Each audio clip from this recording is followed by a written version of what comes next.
I'm here today with Brightview Exteriors conducting a attempt to repair or pliability test here on Mahesh's roof. So as of the current estimate, 1 square was allocated for the replacement of the box vents. We are pulling an I-tail, so I'm taking this moment to show the pliability of the shingle before a repair is started on the box vents. So here's a shingle. This is a architectural shingle. I can already see where the shingle starts and ends. So I'm gonna go ahead and mark the entire shingle in this pink chalk. As you can hear underneath of my feet, this shingle is very granular already. And this roof has a, about, if I'm not incorrect, a 7 or an 8 pitch.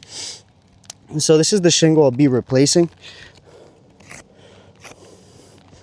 Outside here is out of my area that I'm gonna pull the shingle from. I'm gonna go ahead and mark all these shingles that will be manipulated during my repair.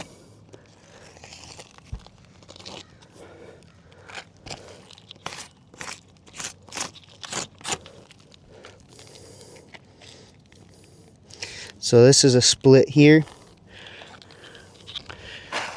Now let's see, we're going up.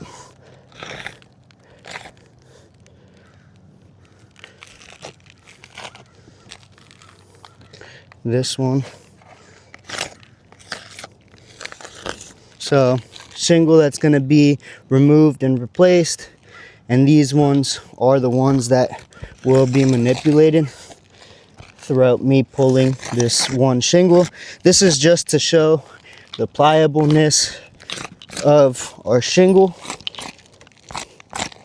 while of course I need to pull the shingle in order to do my attempt to repair, or in order to get my I-tail report. So what I'm going to start doing is I'm first going to unstick the shingle with my flat bar. And throughout the process, I will be taking pictures of what's going on with my glasses.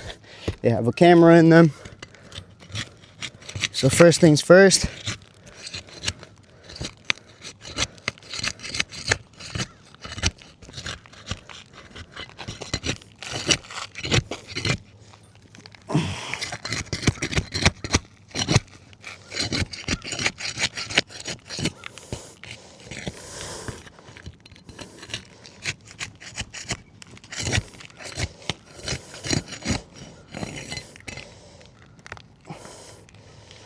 yeah, this glue strip is about halfway up the shingle. It's not at the very bottom.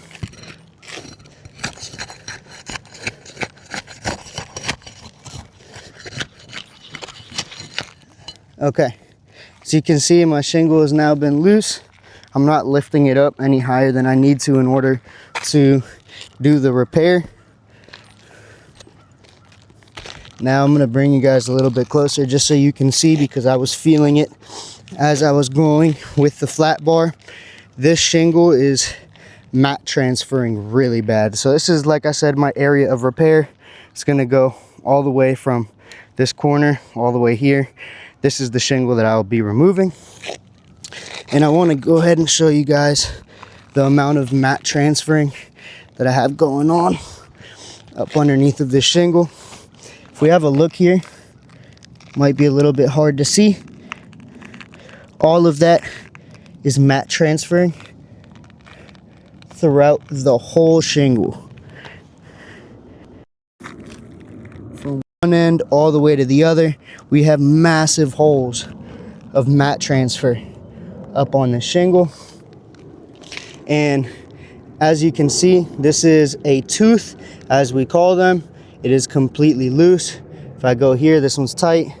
This one is completely loose. So this shingle has already failed the repair test, not for granule loss, but for mat transferring and tearing up underneath of the glue strip, and also for the delamination that is occurring while I'm lifting up on the shingle. I'm going to continue on removing it and replacing it with another shingle for the time being, for the sake of the video and for the sake of me taking the shingle to the laboratory to get tested. So here, I'm gonna continue with this next one.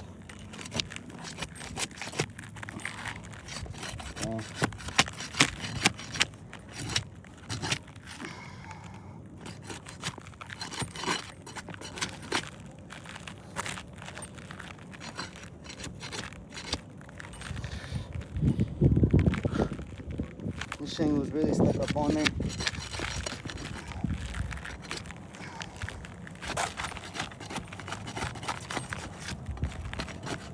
Ooh, it's hot too.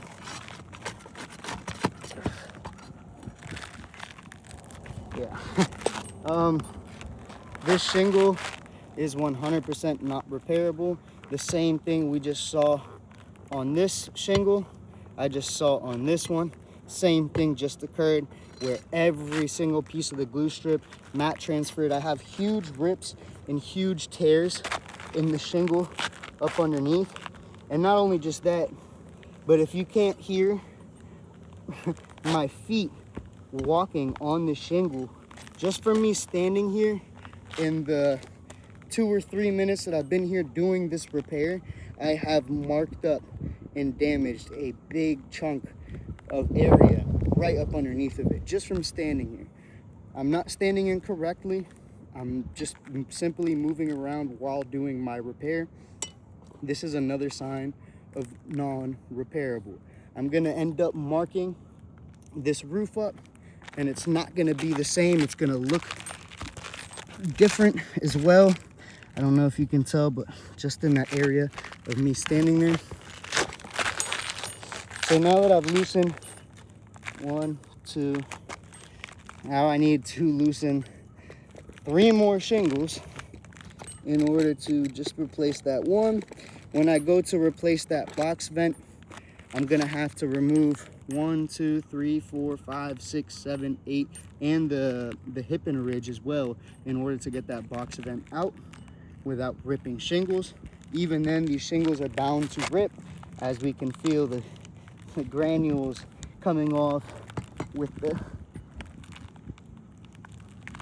pliability of putting the bar up underneath of it. Sorry, not pliability, but from the movement of me putting the bar up underneath of this shingle, the shingle is slowly cracking and losing these granules as well. So I'm going to carry on with this repair.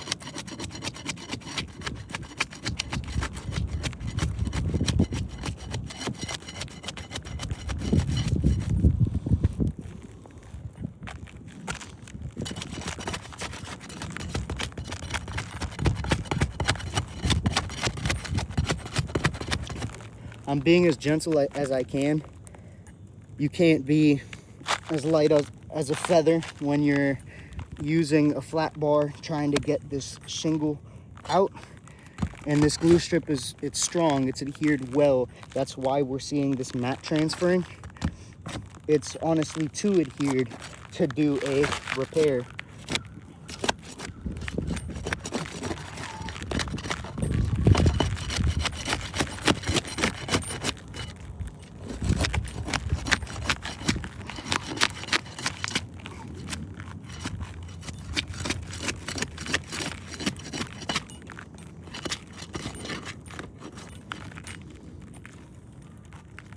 Okay, now in order to remove the shingle, we have to remove the nails.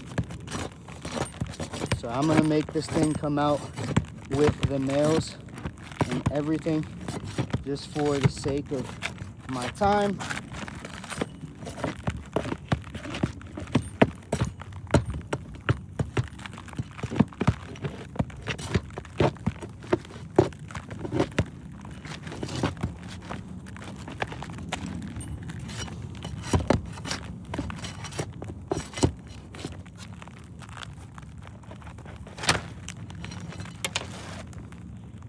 Okay, so here, just to show you guys clearly, This is the shingle that I'm removing for my eye-tail, and all of this here is what we call mat transferring. This makes the shingle non-repairable.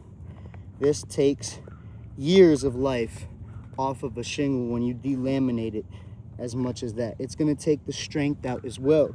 You're not just having nails in the nail strip, you're having nails at the top of the shingle as well. When you have something this low, pretty much on the nail strips, it's compromising the integrity of the nail strip or the nail zone. And if you have a windstorm and this shingle happens to unadhere, it's not gonna be able to sustain the same amount of force as a whole entire shingle. As you can see, they are massive holes. These aren't little bits of mat transfer. This is probably the most mat transfer I've seen in a while. And as I said before, as you can see here, these are the teeth of your architectural shingle, or as I like to call them, the texture pads. They are completely delaminated and unstuck.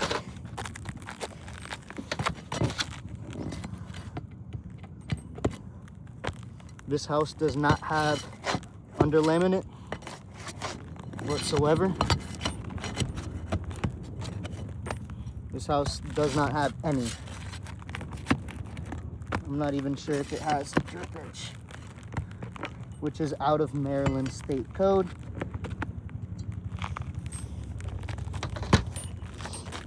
Okay, I'm gonna take my new shingle with a good nail strip, and this is larger. It's a bigger shingle than what we had here. So what I'm gonna do, I'm gonna take my blade, and I'm gonna cut it to the size that I need in order to do this repair. So I just cut around 2 inches off of that shingle. If I believe that's a certainty AR, so algae resistant. I'm being very careful not to slip off this roof. Okay, there we go. I'm gonna pop this thing up. Let me get this last nail up out of here. So you can see I'm not being abusive with the shingle. I'm lifting it up gently and carefully.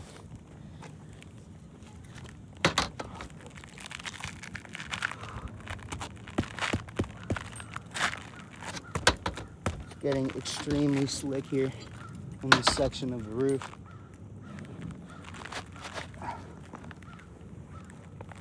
Just double check.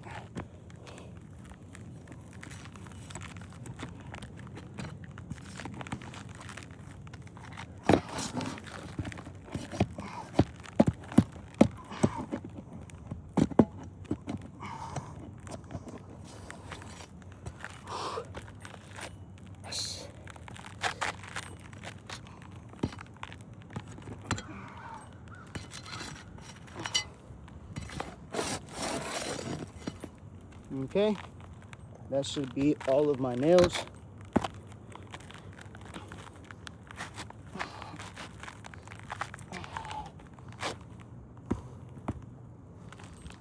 Okay, so now the next thing I'm going to do is I'm going to put my new nails in.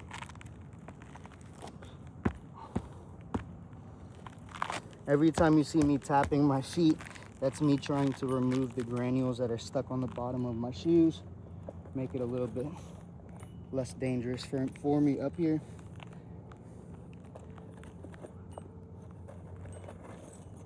If I were to guess, I believe this roof is about an 8-pitch roof.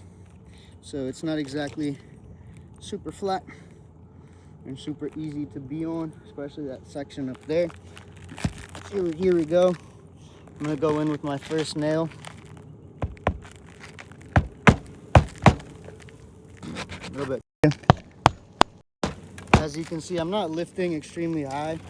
I'm just lifting enough to get my hammer up underneath of there and be able to properly nail. I'm only going to install 4 nails just for the time being. This is a temporary repair, as we don't know what color this shingle is supposed to be.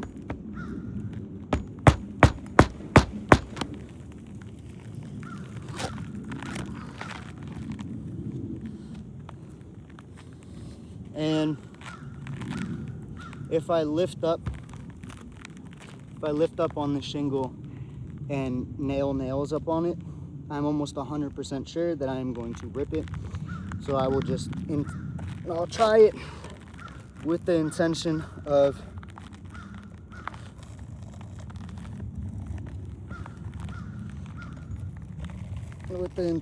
being able to put this nail in. Oh, that's one. So up here, this shingle has delaminated. Let me show you guys that again. So it was stuck like that. And I will show you exactly why it just became stuck. The reason this shingle is stuck like this, whoosh, a little bit slippery there.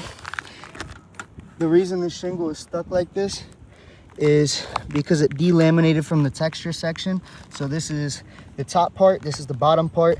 They are completely separate.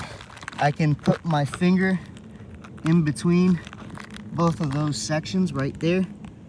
As you can see, I just put 1 nail in it for now.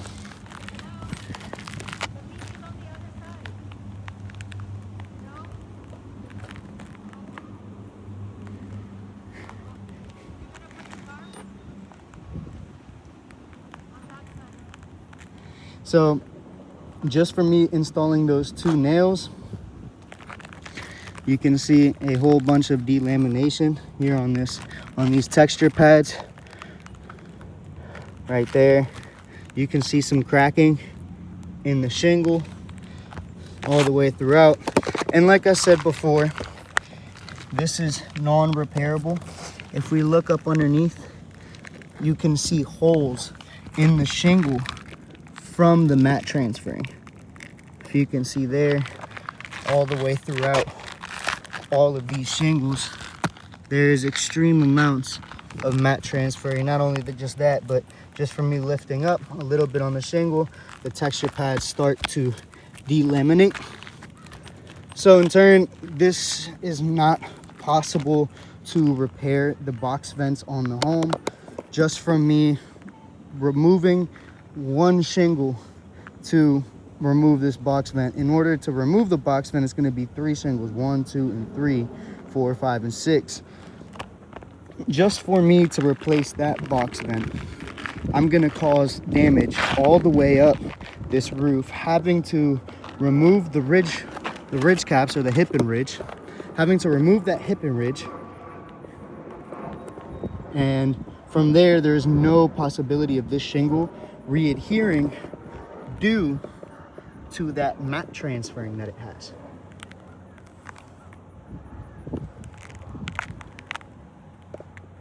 So in turn, this shingle is non-repairable.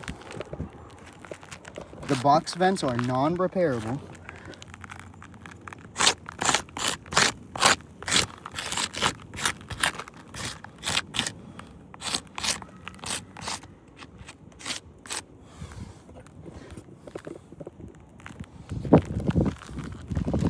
And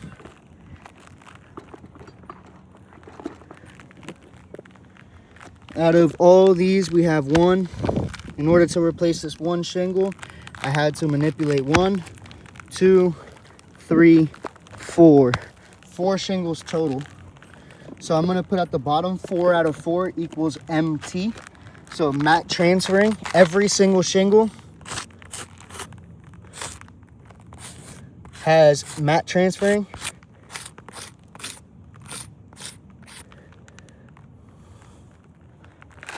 On this roof. In turn, like I said, this is a complete failure of a repair. None of these shingles will ever be able to readhere properly to this roof. And just by me repairing that 1 caused more damage to 4 other shingles on the roof.